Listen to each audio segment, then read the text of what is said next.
अजीज़ तलबा, आज की वीडियो में हम लार्प के अंदर एक प्रॉब्लम को जो है वो सॉल्व करेंगे। प्रॉब्लम को सॉल्व करने के लिए हम पहले जो लार्प सॉफ्टवेयर है उसको ओपन करते हैं।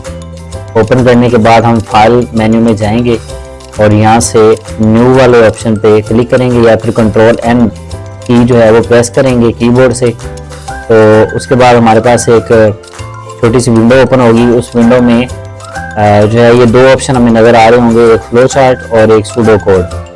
तो हम एल्गोरिथम लिखना चाहते हैं, इनके एक सूडो कोड जो है वो बनाना चाहते हैं, तो हम सूडो कोड वाला ऑप्शन जो है वो चूज़ करेंगे। अगर हम फ्लो चार्ट बनाना चाहते हैं तो फिर फ्लो चार्ट के लिए फ्लो चार्ट वाला ऑप्शन है वो चूज़ करेंगे और ओके पर क्लिक कर देंगे। तो यहाँ पर मैं प्रॉब्लम की जो स्टेटमेंट है पहले लिख देता हूँ। तो प्रॉब्लम की स्टेटमेंट जो है मैं बतौर कमेंट्स जो है वो इसमें ऐड करूँगा।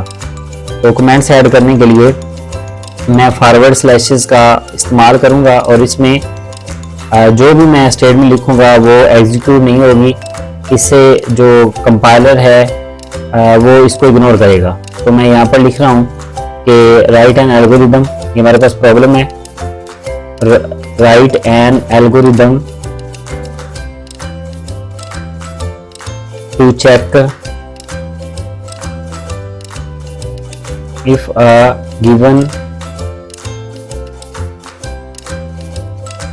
number is even or odd। और हमारे पास प्रॉब्लम ये है कि अगर हम यूजर से कोई नंबर लें तो हमारा जो सूडो कोड है या हमारा प्रोग्राम है ये खुद बताए कि ये जो नंबर है ये इवन नंबर है या और नंबर है। तो इसके लिए हम जो है वो प्रोग्राम जो है वो स्टार्ट करते हैं। तो स्टार्ट में हम पहली जो स्टेटमेंट लिखेंगे, क्योंकि हमने यूज़र से वैल्यू लेनी है तो उसके लिए हम राइट कमांड जो है ये यूज़ करेंगे। और इसमें हम इन्वर्टर कॉमा के अंदर शिफ्ट और जो सिंगल कोट है उसको दबाएंगे तो ये डबल कोट लगा देगा। और इसमें हम लिखेंगे कि प्लीज़ इंटर नंबर, कि यूज़र को जो है ये याद रहे कि उसने करना क्या है। तो इसलिए मैसेज दिखाने के लिए हम आउटपुट जो फंक्शन है राइट वो हम यूज़ करेंगे और इस इन्वर्टर कॉमा के जरिए इस मैसेज को क्लोज कर देंगे। नेक्स्ट हम यूज़र से वैल्यू लेने के लिए, बतौर इनपुट वैल्यू लेने के लिए हम रीड कमांड जो है यूज़ करेंगे और इसमें हम एक वेरिएबल नंबर के नेम से जो है वो डिक्लेयर करेंगे। ये आप इसका फुल जो स्पेलिंग है वो भी लिख सकते हैं नंबर, या फिर इसे आप शॉर्ट फॉर्म में N0 N1 या इस तरह कोई भी जो है वेरिएबल का नेम लिख सकते हैं। उसके बाद फिर इंटर लगाएंगे। इंटर दबाने के बाद नेक्स्ट हम यहाँ पर एक कंडीशन जो है वो अप्लाई करेंगे। तो कंडीशन हमारे पास जो हम यूज़ करेंगे वो इफ़ देन एल्स वाली कंडीशन जो है वो हम यूज़ करेंगे। तो इसे हम ये टेम्पलेट्स भी दिए हैं, इनमें से भी हम जो है ये टेम्पलेट इस्तेमाल कर सकते हैं कि इफ़ देन एल्स वाली ये स्टेटमेंट है। अगर हम इसे नहीं इस्तेमाल करना चाहते तो फिर हम यहाँ पर जो है खुद से भी टाइप कर सकते हैं। तो मैं यहाँ पर खुद से टाइप कर रहा हूँ इफ़, और यहाँ पर मैं कंडीशन लगाऊंगा कि नंबर, अब ये जो नंबर मैंने लिखा है तो ये नंबर वही वेरिएबल होना चाहिए जो आपने ऊपर रीड कमांड के अंदर जो है डिक्लेयर किया है। यानी कि अगर आपने फुल स्पेलिंग लिखे हैं नंबर के तो यहाँ पर भी फुल स्पेलिंग लिखेंगे नंबर, जो भी स्पेलिंग लिखे हैं। अगर इसमें से कोई भी आप गलती करते हैं, स्पेलिंग मिस्टेक करते हैं, तो आपके सामने सिंटैक्स एरर आएगा। ठीक है, अगर ऊपर आप जो है वो N0 लिखते हैं और नीचे आप नंबर लिखते हैं तो फिर भी सिंटैक्स एरर आएगा। तो इस वजह से आपको दोनों जगह पे सेम लिखना है, इफ़ नंबर, और यहाँ पर हम मॉडल सेपरेटर का इस्तेमाल करेंगे। मॉडल सेपरेटर हमें रिमाइंडर देता है।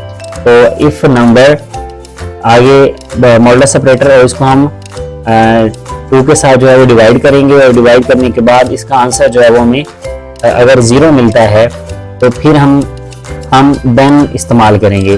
देन यहाँ पर राइट कमांड जो है मैसेज को डिस्प्ले करवाने के लिए इस्तेमाल करेंगे। राइट ये मैसेज जो है वो ये डिस्प्ले होगा।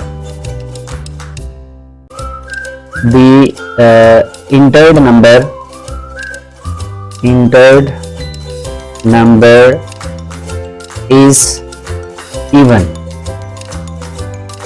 क्योंकि जब अगर वो नंबर जो भी इंटर किया जाएगा अगर वो 2 पे डिवाइड होता है और उसका रिमाइंडर जो है वो 0 होता है तो फिर ये मैसेज शो होगा कि वो वाला नंबर जो है वो इवन नंबर है। और अगर ऐसा नहीं होता यानी कि 0 के अलावा कोई और आंसर यानी कि 1 आता है तो उसका मतलब होगा कि ये नंबर जो है वो नहीं है। तो उसके लिए हम एल्स का पार्ट जो है वो यूज़ करेंगे, एल्स, और यहाँ पर फिर राइट कमांड जो है यूज़ करेंगे या राइट फंक्शन यूज़ करेंगे। The entered number is odd, तो ये मैसेज जो है ये डिस्प्ले होगा। अब हमें इफ स्टेटमेंट जो है इसे क्लोज भी करना है तो यहाँ पर लिख देंगे एंड इफ। तो ये हमारा प्रोग्राम जो है ये कंप्लीट हो गया। अब हम इसे एग्जीक्यूट करके देखते हैं। एग्जीक्यूट करने के लिए ऊपर हमारे पास ये ऑप्शन है, या तो हम कीबोर्ड से F7 जो है वो प्रेस कर सकते हैं या फिर इस ऑप्शन के ऊपर हम माउस की मदद से क्लिक करेंगे। तो जब हम माउस के ऊपर क्लिक करेंगे तो हमारे सामने कुछ एरर आ सकता है। तो इसमें अब वो एरर हमें दे रहा है कि इसमें 2 एरर मौजूद हैं। यहाँ पर जो उसने 2 एरर जो है वो बताए हैं, तो इसका मतलब ये है कि ये वाला जो देन स्टेटमेंट है इसे हमने यहाँ पर जो है वो इस्तेमाल करना है। ठीक है, इसे मैंने नेक्स्ट वाली लाइन पे इस्तेमाल किया था, इस वजह से ये एरर दे रहा है। तो अब हम क्या करेंगे, इसे एग्जीक्यूट करके दोबारा देखते हैं। तो एग्जीक्यूट किया है तो हमारे सामने कंसोल विंडो जो है ये ओपन हो गया है। अब देखें फर्स्ट स्टेटमेंट जो राइट में हमने लिखा था प्लीज इंटर अ नंबर, वो मैसेज हमें शो हो रहा है। तो अब हम यहाँ पर जो है कोई भी नंबर जो है वो इंटर करेंगे। जैसे मैं 44 जो है वो इंटर कर रहा हूँ। 44 इंटर करने के बाद इंटर की जो है वो प्रेस करेंगे। अब देखें मैसेज शो कर रहा है the entered number is even. ठीक है, तो ये वाली स्टेटमेंट जो है जो कि कंडीशन के नीचे जो स्टेटमेंट हमने यूज की थी देन के बाद, तो वो वाली जो स्टेटमेंट है वो हमारे सामने नजर आ रही है। अब हम लार्प सॉफ्टवेयर के अंदर जो है वो कोई भी की जो है प्रेस करेंगे इस कंसोल विंडो को क्लोज करने के लिए। तो अब दोबारा जो है इसमें कोई वैल्यू जो है वो मैं इंटर करता हूँ। तो इसको एग्जीक्यूट किया है, दोबारा इसमें वैल्यू मैं इंटर कर रहा हूँ 35। तो मैं अब इंटर की प्रेस करूँगा, तो जो ही मैंने इंटर की प्रेस किया तो उसने एग्जीक्यूट किया है। और अब कंडीशन जो है ये फॉल्स जो है हो रही है, जिसकी वजह से यानी कि इसके रिमाइंडर में आंसर जो है वो 1 आ रहा है 35 को डिवाइड करने के बाद। तो इस वजह से ये देन के बाद वाली जो स्टेटमेंट है the inter number is even, ये एग्जीक्यूट नहीं होगी, बल्कि इफ के बाद वाला जो पार्ट है, एल्स वाला पार्ट है, उसके नीचे जो एसोसिएटेड कोड है जैसे the inter number is odd, तो वो शो हो रहा है कि नंबर जो आपने इंटर किया है, नंबर इंटर किया है वो ऑड नंबर है।